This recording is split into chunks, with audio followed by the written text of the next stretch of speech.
Okay. അപ്പോൾ നമ്മുടെ topic sub conscious മൈൻഡിനെ എങ്ങനെ നമുക്ക് വിജയിക്കുന്നതിന് വേണ്ടി മാറ്റിയെടുക്കാം എന്നുള്ളതാണ്. അതാണ് നമ്മുടെ ടോപ്പിക്ക്. വളരെ ഇമ്പോർട്ടൻ്റ് ആയിട്ടുള്ള ടോപ്പിക്ക്. ഇത് അറിയുന്നവർ അത് ശരിയായ രീതിയിൽ ഉപയോഗിക്കുന്നു. അറിയാത്തവർ ജീവിതത്തിൽ കുറേ പ്രതിസന്ധികളും പ്രശ്നങ്ങളുമായിട്ട് അങ്ങനെ കറങ്ങി നടന്ന് ജീവിച്ചു പോകുന്നു. എന്നെങ്കിലുമൊക്കെ ഒന്ന് ശരിയാവും എന്ന തെറ്റായിട്ടുള്ള ധാരണ മൂലം. അപ്പോൾ ഇത് ഒരു അനുഗ്രഹത്താൽ അല്ലെങ്കിൽ ഭാഗ്യവശാൽ ഇത് അറിയാതെ ഈ സബ് കോൺഷ്യസ് മൈൻഡ് എങ്ങനെ പ്രോഗ്രാം ചെയ്യാം എന്നറിഞ്ഞവർ അവർ ബൈ ചാൻസ് ആയിട്ട് വിജയിച്ച് പോകുന്നു. അല്ലാത്തവർ ഇതിനെന്തെങ്കിലുമൊക്കെ ഒരു പരിഹാരം ഉണ്ടാവും എന്ന് ആലോചിച്ച് ശരിയായിക്കൊള്ളും, നാളെ ശരിയാവും, മറ്റന്നാൾ ശരിയാവും, ഇങ്ങനെ ആലോചിച്ച് പോകുന്നു. അപ്പം നമുക്ക് ഇതിനെ എങ്ങനെ ശരിയായ രീതിയിൽ പ്രോഗ്രാം ചെയ്യാം എന്നുള്ള കാര്യങ്ങൾ നമുക്ക് മനസ്സിലായി കഴിഞ്ഞാൽ, നമ്മളത് പ്രാക്ടീസ് ചെയ്യുവാൻ തുടങ്ങിയാൽ വലിയ മാറ്റങ്ങൾ നമ്മുടെ ജീവിതത്തിൽ വരുന്നതായിരിക്കും.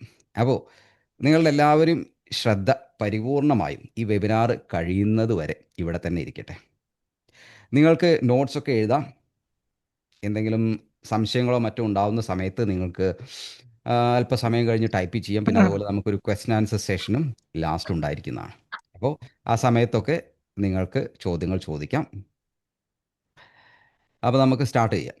ഇനി ജോയിൻ ചെയ്യാനുള്ളവർ ജോയിൻ ചെയ്യട്ടെ. നമുക്ക് മെല്ലെ സ്റ്റാർട്ട് ചെയ്യാം.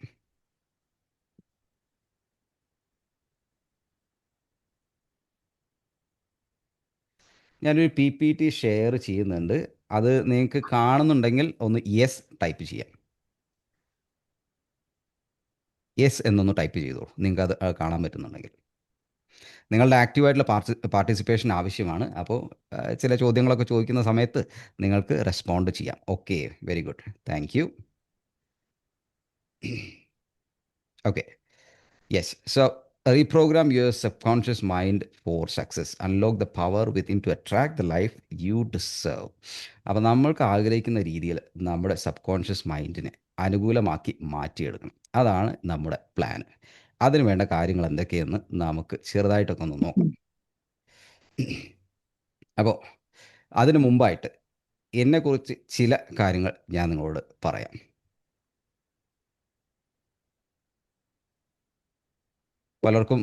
പലരും മോർണിംഗ് ക്ലാസ്സിൽ റെഗുലറായിട്ട് വരുന്നുണ്ട്. അപ്പോൾ അവർക്ക് ചെറിയ തോതിലൊക്കെ എന്നെക്കുറിച്ച് അറിയാം, ഞാൻ പറഞ്ഞിട്ടുണ്ടാവും. ആം, അല്ലാത്തവർക്കൊക്കെ വേണ്ടിയിട്ട് ഞാൻ എന്നെ തന്നെ ഒന്ന് ഇൻട്രൊഡ്യൂസ് ചെയ്യാം. എൻ്റെ പേര് സുഭാഷ്. ഞാനൊരു ലൈഫ് കോച്ചാണ്, ട്രെയിനറാണ്, സ്പീക്കറാണ്. അതുപോലെ NLP പ്രാക്ടീസ് ചെയ്യുന്നു, ഹീലിംഗ്, EFT ട്രെയിനിങ്, ഹീലിംഗ് ഇതൊക്കെ ചെയ്യുന്നുണ്ട്. അപ്പം ഞാൻ ഈ മേഖലയിലേക്ക് വന്നത് ഏകദേശം 5 വർഷത്തോളമായി. അതായത് 2020 ആ കാലഘട്ടത്തിലാണ് ഞാൻ കോച്ചിങ് മേഖലയിലേക്ക് വരുന്നത്. അതിന് മുമ്പായിട്ട് പാർട്ട് ടൈം ആയിട്ടൊക്കെ ചെയ്യുന്നുണ്ടായിരുന്നു. അപ്പോൾ ഇങ്ങനെ ഒരു കോച്ചിങ്ങിലേക്ക് വരുന്നതിനുള്ള കാരണം എന്താണെന്ന് ചോദിച്ചു കഴിഞ്ഞാൽ, കുറേ വർഷങ്ങളായിട്ട് ഞാൻ ജീവിതത്തിൽ പല സ്ട്രഗിളും അനുഭവിച്ചിട്ടുണ്ടായിരുന്നു. പ്രത്യേകിച്ച് ഒരു അഡൾട്ട് കാലഘട്ടത്തിൽ, നമ്മളെ എഡ്യൂക്കേഷൻ്റെ ആ കാലഘട്ടങ്ങളിൽ ആ സമയത്തൊക്കെ ആയിരുന്നു വലിയ സ്ട്രഗിൾ അനുഭവിച്ചിട്ടുണ്ടായിരുന്നു. അത് സാമ്പത്തികമായിട്ടുണ്ടായിരുന്നു, അതുപോലെ തന്നെ കരിയർ വൈസ്, അങ്ങനെ പല രീതിയിലും പല ബുദ്ധിമുട്ടുകളും ആ സമയത്തൊക്കെ അനുഭവിക്കുന്നുണ്ടായിരുന്നു. അപ്പോൾ അതിൽ എൻ്റെ ഏറ്റവും വലിയൊരു ചലഞ്ച് സാമ്പത്തികമായിട്ടുള്ള ബുദ്ധിമുട്ടായിരുന്നു. അതായത് ആ കാലഘട്ടങ്ങളിൽ ഏകദേശം പ്രീ ഡിഗ്രി, ഡിഗ്രി പഠിക്കുന്ന ആ കാലഘട്ടങ്ങളിലൊക്കെ സാമ്പത്തികമായിട്ടുള്ള വലിയ ബുദ്ധിമുട്ട് അനുഭവപ്പെടുന്ന ഒരു കാലഘട്ടമായിരുന്നു. അപ്പോൾ അതിൽ നിന്ന് രക്ഷപ്പെടുന്നതിന് വേണ്ടിയിട്ട് എൻ്റെ മുമ്പിലുള്ള ഒരു വഴി വിദേശത്തേക്ക് പോവുക എന്നുള്ളതായിരുന്നു. അപ്പോൾ വിദേശത്തേക്ക് പോകണമെന്നുണ്ടെങ്കിൽ ക്വാളിഫിക്കേഷൻ മാത്രം പോരാ, മറിച്ച് നല്ല രീതിയിൽ ഇംഗ്ലീഷ് ഭാഷ കൈകാര്യം ചെയ്യുവാനുള്ള കഴിവും വേണം. അങ്ങനെ ഉണ്ടെങ്കിലേ ഗൾഫിൽ വന്നിട്ട് കാര്യമുള്ളൂ എന്നാണ് പല ആളുകളും, നമ്മുടെ നാട്ടുകാരും അയൽവാസികളൊക്കെ, ഗൾഫിൽ വർക്ക് ചെയ്യുന്ന ആളുകളൊക്കെ പറഞ്ഞിട്ടുള്ളത്.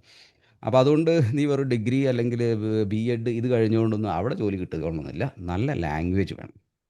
അപ്പോൾ ഈ ഒരു കാഴ്ചപ്പാട് കുറേ മുമ്പ് തന്നെ ഉണ്ടായിരുന്നു. എന്നാൽ ഞാൻ പഠിച്ചത് മലയാളം മീഡിയം സ്കൂളിലാണ്.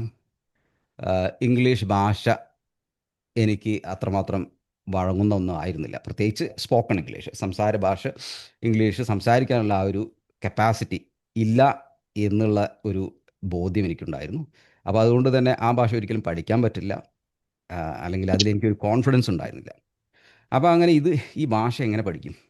ഇത് പഠിച്ചാലേ എനിക്ക് വിദേശത്ത് ഗൾഫിൽ ഒരു വിസിറ്റ് വിസയിൽ പോയി ജോലി അന്വേഷിച്ചാൽ ഇൻ്റർവ്യൂ അറ്റൻഡ് ചെയ്യാൻ പറ്റുള്ളൂ, ജോലി കിട്ടാനും സാധ്യതയുള്ളൂ.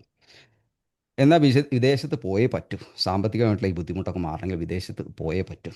അപ്പം അതിനെന്താണ് വഴി എന്ന് ആലോചിച്ചപ്പോഴാണ് സ്പോക്കൺ ഇംഗ്ലീഷിൻ്റെ കോഴ്സിന് പോകാൻ സാമ്പത്തികമായിട്ടുള്ള നമ്മുടെ സാഹചര്യം അനുവദിക്കുമായിരുന്നില്ല. അപ്പോൾ എങ്ങനെയെങ്കിലും സ്വയം പഠിച്ചെടുത്തേ പറ്റും. അങ്ങനെ പക്ഷേ എന്നെ സംബന്ധിച്ചിടത്തോളം ഇംഗ്ലീഷ് പഠിക്കുക വലിയ ഒരു കീറാമുട്ടി, വലിയൊരു ബുദ്ധിമുട്ടുള്ള കാര്യമായിരുന്നു. അപ്പോൾ എങ്ങനെ ഇത് കടക്കും, ഈ കടമ്പ കടക്കും?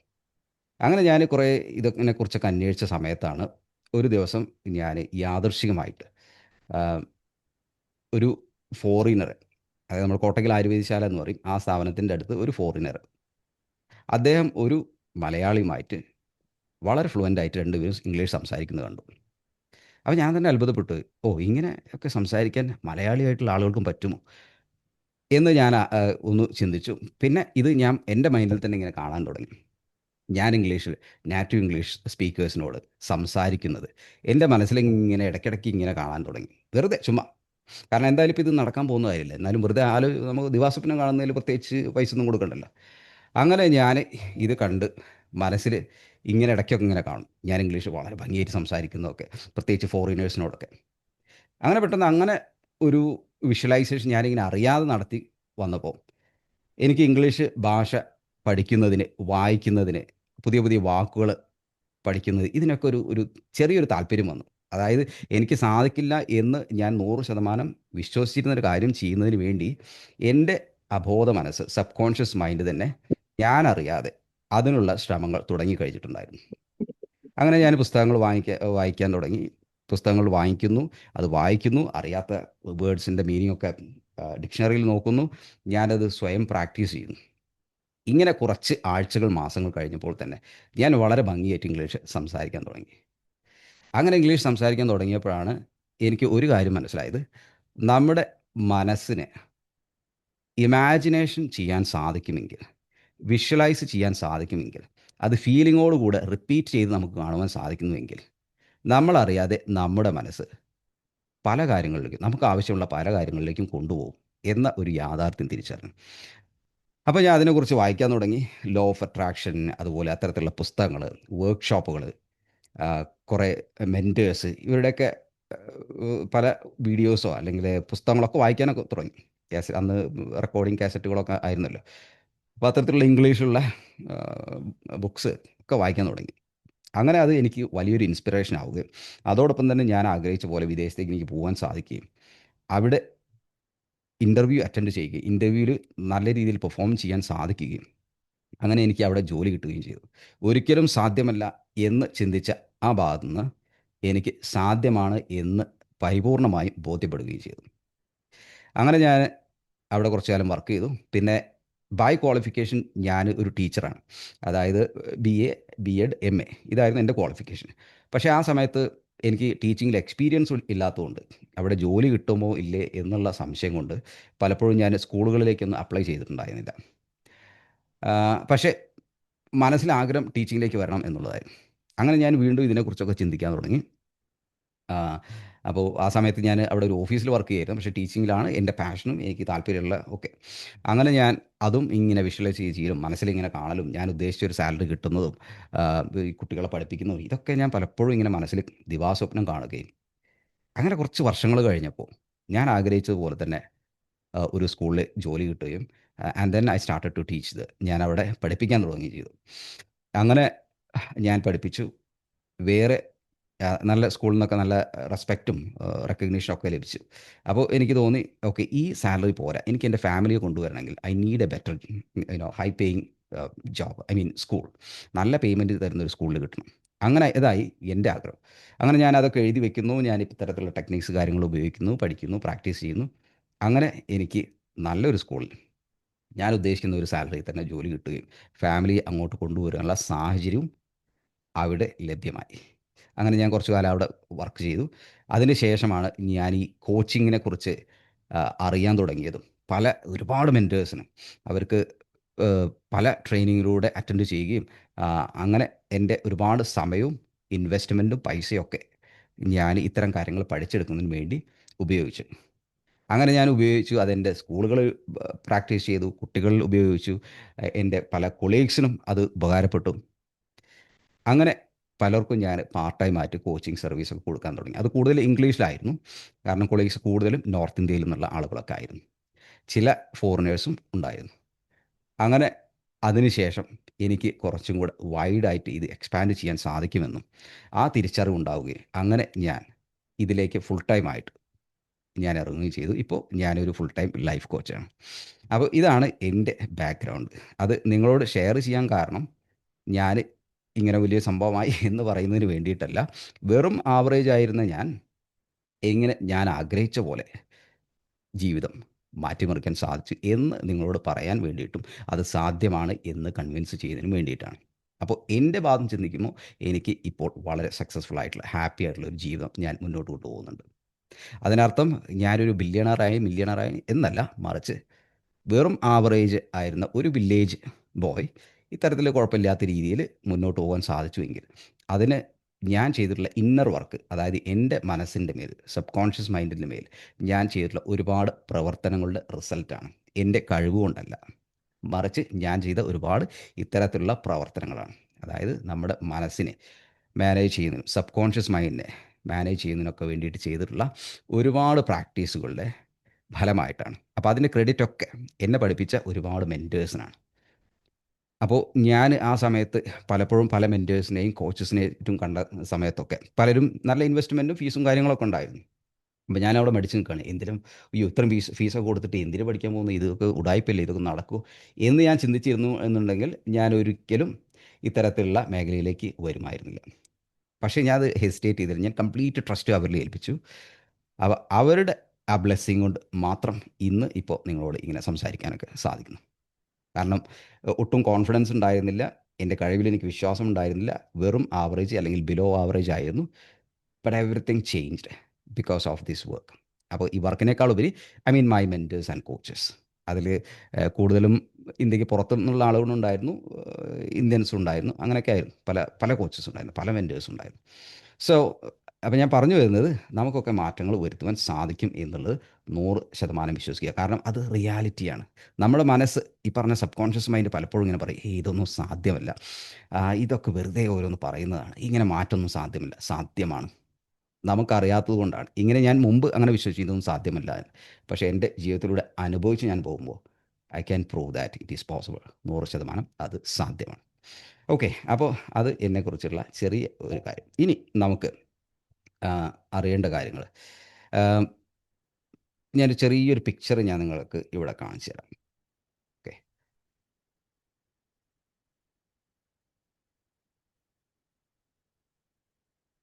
ഓക്കെ. ഒരു പിക്ചർ നിങ്ങൾക്ക് കാണാം സ്ക്രീനിൽ.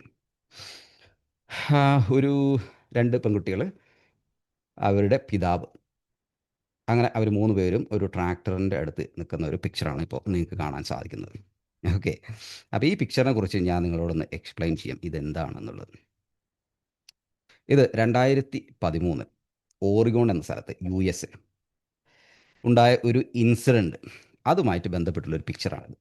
ഈ ഇൻസിഡൻറ്റ് എന്താണെന്ന് വെച്ച് കഴിഞ്ഞാൽ, ആ ട്രാക്ടറിൽ കയറിയിരിക്കുന്ന അദ്ദേഹം, പുള്ളി ഈ 2 കുട്ടികളുടെ അച്ഛനാണ്. അദ്ദേഹത്തിൻ്റെ ജോലി ഫാമിംഗ് ആണ്. അതായത് ഒരു കർഷകനാണ്. പുള്ളിയുടെ ട്രാക്ടർ ഉപയോഗിക്കുന്നു, പുള്ളിയുടെ ഫീൽഡിൽ ഉഴുതുമറിക്കുന്നു, ചെടികൾ നടുന്നു, ഇങ്ങനെയൊക്കെയാണ് പുള്ളിയുടെ ജോലി. അങ്ങനെ ഒരു ദിവസം ഈ 2 പെൺകുട്ടികൾ, ഹേലി ആൻഡ് ഹന്ന എന്നാണ് ഇവരുടെ പേര്. 13, 16 വയസ്സ് പ്രായമുള്ള കുട്ടികളാണ്. ഈ 2 കുട്ടികളും പറഞ്ഞു, "ഞങ്ങളൊന്ന് പുറത്ത് പോയിട്ട് വരാം." അപ്പോൾ പുള്ളി പറഞ്ഞു, "okay, you can go, you can leave." അങ്ങനെ പുള്ളിയുടെ പാടത്ത് ഈ ട്രാക്ടറുമായിട്ട് ഇങ്ങനെ വർക്ക് ചെയ്തുകൊണ്ടിരിക്കുക. പെട്ടെന്ന് എന്തോ ട്രാക്ടറിന് എന്തോ സംഭവിച്ചപ്പോൾ പുള്ളി അതെന്താണ് പ്രശ്നമെന്ന് അറിയാൻ വേണ്ടി ആ ട്രാക്ടറിൻ്റെ അടിയിലേക്ക് പോവുകയും അത് ചെക്ക് ചെയ്യാൻ വേണ്ടി ശ്രമിച്ചുകൊണ്ടിരിക്കുകയാണ്. അപ്പോൾ ഈ കുട്ടികളിങ്ങനെ നടന്നു പോവുകയാണ്. പെട്ടെന്നാണ് ഈ ട്രാക്ടർ അതിൻ്റെ ടയറുകൾ മെല്ലെ ഉരുണ്ടു വന്ന് അദ്ദേഹത്തിൻ്റെ നെഞ്ചിൻ്റെ ഭാഗത്തേക്ക് വന്ന് അമരുകയും ചെയ്തത്. അപ്പോൾ എത്രയോ കിലോഗ്രാം ഭാരമുള്ള, ഏകദേശം 3000 പൗണ്ട് കിലോഗ്രാം ആണ് ഇതിൻ്റെ ഭാരമൊക്കെ വരുന്നത്. 3000 കിലോ ഭാരമൊക്കെയാണ് ഇത് വരുന്നത്. അത്രയും വെയിറ്റ് ആയിട്ടുള്ള, വളരെ ഹെവി ആയിട്ടുള്ള ഈ ട്രാക്ടറിൻ്റെ ടയർ അദ്ദേഹത്തിൻ്റെ നെഞ്ചത്ത് വന്നിരിക്കുകയും അദ്ദേഹം വളരെ തീവ്രമായിട്ട് കരഞ്ഞു വിളിക്കുകയും ചെയ്തു. ഇത് കേട്ട ഹന്നയും ഹേലിയും രണ്ടുപേരും അച്ഛൻ്റെ ഈ പിടയുന്ന ശബ്ദം കേട്ട് തിരിച്ച് ഓടി വന്ന് രണ്ടുപേരും ഈ ട്രാക്ടറിൻ്റെ ടയർ ഇത്രയും വെയിറ്റുള്ള ടൺ കണക്കിന് വെയിറ്റുള്ള ഈ ട്രാക്ടറിൻ്റെ ടയർ പൊക്കിയെടുത്ത് അദ്ദേഹത്തെ അതിൽ നിന്നും രക്ഷിക്കുകയും ചെയ്തു. ഇത് ശരിക്ക് നടന്ന ഒരു ഇൻസിഡൻ്റ് ആണ്. അപ്പോൾ ഈ 13 വയസ്സ് 16 വയസ്സുള്ള ഈ കൊച്ചു പെൺകുട്ടികൾക്ക് എങ്ങനെ ഇത്രയും ടൺ കണക്കിന് ഭാരമുള്ള ടയർ പൊക്കി ട്രാക്ടർ മാറ്റി അദ്ദേഹത്തെ ഈ വേദനയിൽ നിന്നും രക്ഷിക്കാൻ കഴിഞ്ഞത്? എങ്ങനെയാണ് ഇത് കഴിഞ്ഞത്? നിങ്ങൾക്ക് ഒന്ന് ഊഹിച്ചൊന്ന് ടൈപ്പ് ചെയ്യാൻ പറ്റുമോ? എന്തുകൊണ്ടായിരിക്കും? എങ്ങനെയാണ് ഈ കൊച്ചു പിള്ളേർക്ക് ഇദ്ദേഹത്തെ എങ്ങനെ രക്ഷിക്കാൻ സാധിച്ചത്? ഒന്ന് ടൈപ്പ് ചെയ്യാൻ പറ്റുമോ? അല്ലെങ്കിൽ നിങ്ങൾക്ക് വേണമെങ്കിൽ സംസാരിക്കാം. എങ്ങനെയാണ് ഇദ്ദേഹത്തെ ഇവർക്ക് രക്ഷിക്കാൻ? എന്തടിസ്ഥാനത്തിലാണ്? കാരണം ഇത്രയും ഭാരമുള്ള ഒരു ട്രാക്ടർ, അതിൻ്റെ ടയർ അല്ലെങ്കിൽ ആ ട്രാക്ടറിൻ്റെ ഒരു ഭാഗം പൊക്കിയിട്ടാണ് ഇദ്ദേഹത്തെ ഈ കുട്ടികൾ രക്ഷിച്ചത്. എങ്ങനെ ഇത് സംഭവിച്ചു? ഒന്ന് ഊഹിച്ച് പറയാൻ പറ്റുമോ? ആർക്ക് വേണമെങ്കിലും സംസാരിക്കാം. മനോധൈര്യം, ഓക്കെ. മനോധൈര്യം നല്ലൊരു ആൻസറാണ്. പിന്നെ വേറെ എന്തെങ്കിലും ആൻസർ ഉണ്ടോ?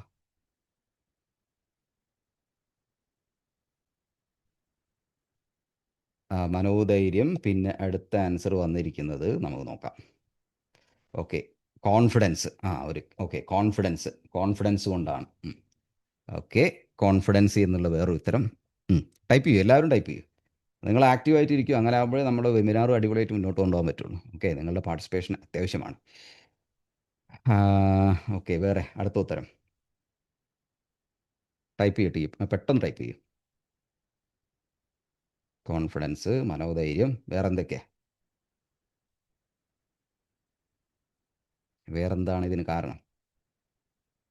ഇനി നിങ്ങൾക്ക് മൈക്ക് അൺമ്യൂട്ട് ചെയ്ത് സംസാരിക്കണമെങ്കിൽ സംസാരിക്കാം കേട്ടോ.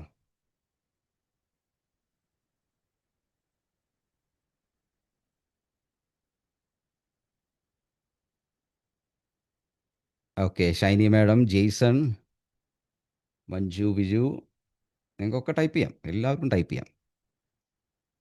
സജില മാം,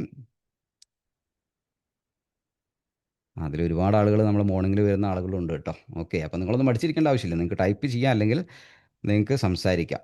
ഓക്കെ, എന്തുകൊണ്ടായിരിക്കും, എങ്ങനെയാണ് ഈ രണ്ട് പെൺകുട്ടികളും ഇത്രയും ഭാരമുള്ള ഈ ട്രാക്ടർ പൊക്കിയത്? Natural instinct. Okay, confidence. Okay, പല ഉത്തരങ്ങളും കാണാൻ പറ്റുന്നുണ്ട്. കോൺഫിഡൻസ്, മനോധൈര്യം, നാച്ചുറൽ ഇൻസ്റ്റിങ്ക്റ്റ്. Okay, right. ആവശ്യം. ഓക്കെ, അതെ, ആവശ്യം. യെസ്. ഓക്കെ, നല്ല ഉത്തരങ്ങൾ. അപ്പോൾ ഇതിൻ്റെ കാരണം, നിങ്ങൾ പറഞ്ഞ കാരണങ്ങളൊക്കെ നല്ല റീസൺ തന്നെയാണ്. പിന്നെ ബോധ മനസ്സിൻ്റെ ശക്തി. യെസ്, ഒക്കെ വളരെ പവർഫുൾ ആയിട്ടുള്ള ആൻസേഴ്സാണ്. അപ്പോൾ ഇതിൻ്റെ ശരിയായിട്ടുള്ള റീസൺ, നമ്മുടെ ഉള്ളിൽ നമ്മളറിയാതെ ഒളിഞ്ഞു കിടക്കുന്ന വലിയൊരു ശക്തി വിശേഷമുണ്ട്. അതിനെ നമുക്ക് സബ് കോൺഷ്യസ് മൈൻഡിൻ്റെ ശക്തി, അല്ലെങ്കിൽ മനസ്സിൻ്റെ അപാര ശക്തി, ബ്രെയിനിൻ്റെ ശക്തി, ഇതൊക്കെ പറയാം. അപ്പോൾ ഇങ്ങനെ ഒരു ശക്തി നമ്മളിലൊക്കെ നിലനിൽക്കുന്നുണ്ട്. ഈ പെൺകുട്ടികളോട് ഇനി ബോധപൂർവം ഓക്കെ, ഇനി നിങ്ങൾ ആ ട്രാക്ടർ ഒന്ന് പൊക്കൂ എന്ന് ചോദിച്ചു കഴിഞ്ഞാൽ ചിലപ്പോൾ ഒരു പക്ഷേ അത് അവർക്ക് സാധിച്ചോളണമെന്നില്ല. യെസ്. അപ്പോൾ ആ സ്ട്രോങ് ആയിട്ടുള്ള ആ ശക്തി ഇവരുടെ ഉള്ളിലുണ്ട്. അത് നമ്മുടെ ആവശ്യം വന്നപ്പോൾ, അതെ, അച്ഛനെ രക്ഷിക്കണം, അല്ലെങ്കിൽ ആ ഒരു അത്യാവശ്യം, ആ ഒരു എമർജൻസി ഉള്ളിൽ നിന്ന് വന്നപ്പോൾ, ആ ശക്തി അവരറിയാതെ തന്നെ പുറത്തു വന്നു. ആ ശക്തി അവരറിയാതെ തന്നെ പുറത്തു വന്നു. അപ്പം നിങ്ങളൊന്ന് ആലോചിച്ച് നോക്കൂ. നമ്മിലൊക്കെ ആ ശക്തിയുണ്ട്. നമ്മൾ അതിനെക്കുറിച്ച് ഒരു തരത്തിലും ചിന്തിക്കുകയോ അതിനെക്കുറിച്ച് നമ്മുടെ മനസ്സിൽ ഒരു തരിമ്പ് പോലും നമ്മുടെ മനസ്സിൽ ആ ശക്തിയെക്കുറിച്ച് നമ്മുടെ മനസ്സിൽ വന്നിട്ടില്ല. നമ്മൾ ഈ ജീവിതത്തിൻ്റെ തിരക്കിൽ ഇങ്ങനെ പെട്ടുപോയി നമ്മളെ പ്രശ്നങ്ങളെക്കുറിച്ച് മാത്രം, ഓരോ പ്രതിസന്ധികൾ, എനിക്കെന്താ ഇങ്ങനെ, എനിക്ക് മാത്രമേ ഇങ്ങനെ സംഭവിക്കുന്നു, ഇങ്ങനെ നമ്മൾ അതിലൂടെ മാത്രം ആ ചിന്തകളുമായി മാത്രം പോകുമ്പോൾ അത് നമ്മുടെ വിശ്വാസമായി മാറുകയും അതിനനുസരിച്ച് നമ്മുടെ മനസ്സ് പ്രവർത്തിക്കുകയും ചെയ്യുന്നു എന്നുള്ളതാണ്. അപ്പോൾ നമ്മൾ പലപ്പോഴും വലിയ വിജയങ്ങൾ നേടിയിട്ടുള്ള ആളുകളെ നോക്കിയിട്ട് നമ്മൾ പറയും, അവരൊക്കെ ഭയങ്കര ഭാഗ്യവാന്മാർ, അവരൊക്കെ ഈ കാര്യങ്ങളൊക്കെ അച്ചീവ് ചെയ്തു, അവർക്ക് ഭാഗ്യമാണ് അല്ലെങ്കിൽ അവരുടെ സാഹചര്യമാണ്. അതല്ല കാരണം. മറിച്ച് അവരൊക്കെ ഈ ശക്തി തിരിച്ചറിയുകയും അറിഞ്ഞോ അറിയാതെ ഈ ശക്തിയെ തിരിച്ചറിയുകയും അത് ഉപയോഗപ്പെടുത്തുകയും ചെയ്തു എന്നുള്ളതാണ്. അപ്പം നമ്മളും തന്നെ ഇതുപോലെ നമ്മൾ ആ ശക്തിയെ തിരിച്ചറിഞ്ഞ് ശരിയായ രീതിയിൽ ഉപയോഗപ്പെടുത്തി കഴിഞ്ഞാൽ നമുക്ക് നേടാൻ പറ്റാത്തതായിട്ട് ഒന്നുമില്ല. നമുക്ക് ചുറ്റും ഒന്ന് കണ്ണോടിച്ചാൽ മതി. ഈ ലോകത്തിലുള്ള എല്ലാ ക്രിയേഷൻസും മനുഷ്യന്മാരായിട്ട് ഉണ്ടാക്കിയിട്ടുള്ള എല്ലാ കണ്ടുപിടുത്തങ്ങളും എല്ലാ അത്ഭുതങ്ങളും എല്ലാ ബിസിനസ്സും സമ്പത്തും എല്ലാം ആ മനസ്സിൻ്റെ ശക്തി കൊണ്ട് ഉണ്ടാക്കിയിട്ടുള്ളതാണ്. അതവർ തിരിച്ചറിഞ്ഞു, പ്രവർത്തിച്ചു. നമ്മൾ തിരിച്ചറിയുന്നില്ല, അത് മൂടപ്പെട്ട് കിടക്കുകയാണ്. അത് നമ്മളിങ്ങനെ മുന്നോട്ട് മുന്നോട്ട് പോയി ജീവിതം അവസാനിക്കും. അതിന് സാഹചര്യം നമ്മൾ ഒരുക്കരുത്. നമ്മൾ അതിനെ തിരിച്ചറിയുക, നിരന്തരം ആ ശക്തി ഉപയോഗിക്കുക. അങ്ങനെ നമ്മുടെ ജീവിതത്തിൽ നമ്മൾ ആഗ്രഹിക്കുന്ന രീതിയിൽ മാറ്റിമറിക്കുക. ഇത് സാധ്യമാണ്. അതാണ് നമ്മുടെ sub conscious mind. That is so much powerful. അത്രമാത്രം ശക്തമാണ്. അപ്പോൾ നമുക്ക് നോക്കാം എങ്ങനെയൊക്കെയാണ് ഈ സബ് കോൺഷ്യസ് മൈൻഡിൽ രൂപീകരിക്കപ്പെടുന്നത്, എന്താണ് ഇത് സംഭവം എന്നൊക്കെ നമുക്ക് ജസ്റ്റ് ഒന്ന് ഒരല്പാൽപമായിട്ട് ഇങ്ങനെ പറഞ്ഞു പോകാം. ഓക്കെ. അപ്പോൾ അതിൽ പല കാര്യങ്ങളും നിങ്ങൾക്ക് അറിയുന്നതും അറിയാത്ത കാര്യങ്ങളൊക്കെ ഉണ്ടാവും. അപ്പോൾ അതൊക്കെ നിങ്ങൾക്ക് നോട്ട് ചെയ്ത് വെക്കാം. പിന്നെ നമ്മൾ ചില പ്രാക്ടീസ്, ചില ട്രെയിനിങ്ങും ഇപ്പോൾ ചെയ്യാൻ പോകുന്നതാണ്. അത് നിങ്ങളുടെ സബ് കോൺഷ്യസ് മൈൻഡിനെ മെരുക്കിയെടുക്കാനൊക്കെ സഹായിക്കുന്ന ചില പ്രാക്ടീസുകളായിരിക്കും. ഓക്കെ. അപ്പോൾ ഈ സബ് കോൺഷ്യസ് മൈൻഡ് എങ്ങനെ രൂപീകരിക്കപ്പെടുന്നു എന്ന് ചോദിച്ചു കഴിഞ്ഞാൽ, കൂടുതലും അതിൻ്റെ നല്ലൊരു ഭാഗവും നമുക്ക് അത് രൂപീകരിക്കപ്പെടുന്നത് നമ്മുടെ ചെറുപ്പകാലങ്ങളിലാണ്. അതായത് ഏകദേശം ഒരു 7 വയസ്സ് വരെ 7 വയസ്സ് വരെയുള്ള കാലങ്ങളിലാണ് ഇത് രൂപീകരിക്കപ്പെടുന്നത്, അതിന് തുടക്കം കുറിക്കുന്നത്. അപ്പോൾ നമുക്ക് ചെറുപ്പകാലങ്ങളിൽ നല്ല അനുഭവങ്ങളാണ് നമുക്ക് ചുറ്റും ഉണ്ടായിട്ടുള്ളതെന്നുണ്ടെങ്കിൽ, നല്ല ഹെൽത്തി ആയിട്ടുള്ള, നമുക്ക് നല്ല രീതിയിൽ മുന്നോട്ട് പോകാൻ സഹായിക്കുന്ന തരത്തിലുള്ള ഒരു സബ് കോൺഷ്യസ് മൈൻഡ് രൂപീകരിക്കപ്പെടും. പക്ഷേ മെജോറിറ്റി ആയിട്ടുള്ള ആളുകൾക്കും, നല്ലൊരു ശതമാനം ആളുകൾക്കും അത്തരത്തിലുള്ള ഒരു അനുകൂലമായിട്ടുള്ള സാഹചര്യങ്ങളായിക്കൊള്ളണമെന്നില്ല. ഇപ്പോൾ സാമ്പത്തികമായിട്ട് എല്ലാം ഓക്കെയാണ്, പക്ഷേ അദ്ദേഹത്തിൻ്റെ പാരൻസിന് എപ്പോഴും ദേഷ്യപ്പെടുന്ന പ്രകൃതമാണ്. അങ്ങനെ ഈ ദേഷ്യപ്പെടുന്ന കാര്യങ്ങൾ കേട്ട് കേട്ട് അത് അവരുടെ ഒരു ഭാഗമായിട്ട് മാറാൻ സാധ്യതയുണ്ട്. അതുപോലെ ഇപ്പോൾ പാരൻസ് കുട്ടിയെ നല്ല രീതിയിൽ സ്നേഹിക്കുന്നു, എല്ലാ കാര്യങ്ങളുണ്ട്, പക്ഷേ സാമ്പത്തികമായിട്ട് അവർ വളരെ പരാധീനതയാണെങ്കിൽ ഞാൻ ദരിദ്രനാണ് എന്നുള്ള തരത്തിലുള്ള ഒരു സബ് കോൺഷ്യസ് മൈൻഡ് അവിടെ രൂപീകരിക്കപ്പെടുവാൻ സാധ്യതയുണ്ട്. അപ്പോൾ അതിൻ്റെ അർത്ഥം ഓക്കെ, എൻ്റെ ബാല്യം അങ്ങനെ ആയിപ്പോയി, ഇനി ജീവിതം ഇങ്ങനെ തന്നെയാണ് എന്ന് നമ്മൾ ചിന്തിക്കേണ്ട ആവശ്യമില്ല. നമുക്കിത് മാറ്റിയെടുക്കാൻ സാധിക്കും എന്നുള്ളതാണ്. കാരണം ഇപ്പോൾ നമുക്കറിയാം, പലർക്കും ഇതിനെക്കുറിച്ച് അറിയാം. ഇപ്പോൾ ഇനി അറിയാത്തവർക്ക് ഇത് ഈ നിമിഷം അറിയാൻ തുടങ്ങുകയാണ്. അപ്പോൾ ആ അറിവ് നമ്മൾ ശരിയായിട്ടുള്ള രീതിയിൽ ഉപയോഗിച്ച് നിരന്തരം പ്രാക്ടീസിലൂടെ നമുക്കിത് മാറ്റിയെടുക്കുവാൻ സാധിക്കും.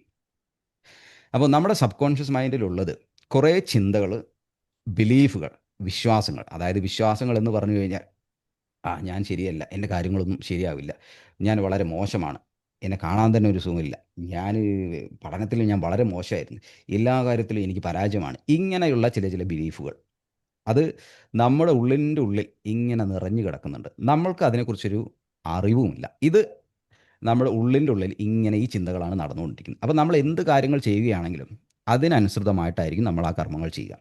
അപ്പോൾ അതിൻ്റെ റിസൾട്ടായിട്ട് നമുക്ക് അവിടെ പരാജയങ്ങളൊക്കെ ആയിരിക്കും സംഭവിക്കുക. അപ്പോൾ നമ്മളുടെ ആ ബിലീഫ് ഒന്നും കൂടെ സ്ട്രോങ് ആവുന്നു. അതായത് നിങ്ങളൊരു ഒരു കാര്യത്തിന് ഒരു അറ്റംപ്റ്റ് ചെയ്തു, ഒരു കാര്യം നിങ്ങൾ ശ്രമിച്ചു, നിങ്ങളൊരു ജോലിക്ക് വേണ്ടി ശ്രമിച്ചു. അങ്ങനെ ജോലിക്ക് വേണ്ടി ശ്രമിച്ചു, ആം, നിങ്ങൾക്ക് ആ ജോലി ലഭിച്ചില്ല. അപ്പോൾ നിങ്ങൾ ചിന്തിക്കാൻ തുടങ്ങും, ശരിയാണ്, എൻ്റെ എല്ലാ കാര്യങ്ങളും പ്രശ്നമാണ്, എപ്പോഴും ഞാൻ തോൽവിയാണ്, കണ്ട ഈ ഇൻ്റർവ്യൂ അറ്റൻഡ് ചെയ്തു, എനിക്ക് ആ ജോലി കിട്ടിയില്ല, ഞാൻ വളരെ തോൽവിയാണ്. ആ സ്ട്രോങ് ആയിട്ടുള്ള ഒരു ബിലീഫ് അവിടെ സൃഷ്ടിച്ചു. പിന്നെ വീണ്ടും നിങ്ങൾ മറ്റെന്തെങ്കിലും ശ്രമിച്ചു, നിങ്ങൾ ചെറിയൊരു ബിസിനസ് തുടങ്ങാൻ ശ്രമിച്ചു, അത് പരാജയപ്പെട്ടു. അപ്പോൾ വീണ്ടും ആ ബിലീഫ് അവിടെ സ്ട്രോങ് ആയി. കണ്ടോ, അന്ന് ജോലിക്ക് ശ്രമിച്ചു, അത് നടന്നില്ല. ഇപ്പോൾ ഞാനൊരു ബിസിനസ് സ്റ്റാർട്ട് ചെയ്യാൻ ശ്രമിച്ചു, അതും നടന്നില്ല. ഇങ്ങനെ ഈ ബിലീഫ് ഇങ്ങനെ നമ്മളെ മുന്നോട്ട് കൊണ്ടുപോയിക്കൊണ്ടേയിരിക്കും. നിങ്ങളൊന്ന് മ്യൂട്ട് ചെയ്യണേ, എല്ലാവരും ഒന്ന് മ്യൂട്ട് ചെയ്യണേ. എല്ലാവരും മ്യൂട്ട് ചെയ്തോളൂ കേട്ടോ, എന്നാലേ എല്ലാവരും കേൾക്കുള്ളൂ. ഇനി ആരെങ്കിലും മ്യൂട്ട് അല്ലെങ്കിൽ ഒന്ന് മ്യൂട്ടാക്കി വെക്കുക. ഓക്കെ. അപ്പോൾ നമ്മൾ അങ്ങനെ അത്തരത്തിലുള്ള ചിന്തകൾ നമ്മുടെ മനസ്സിൽ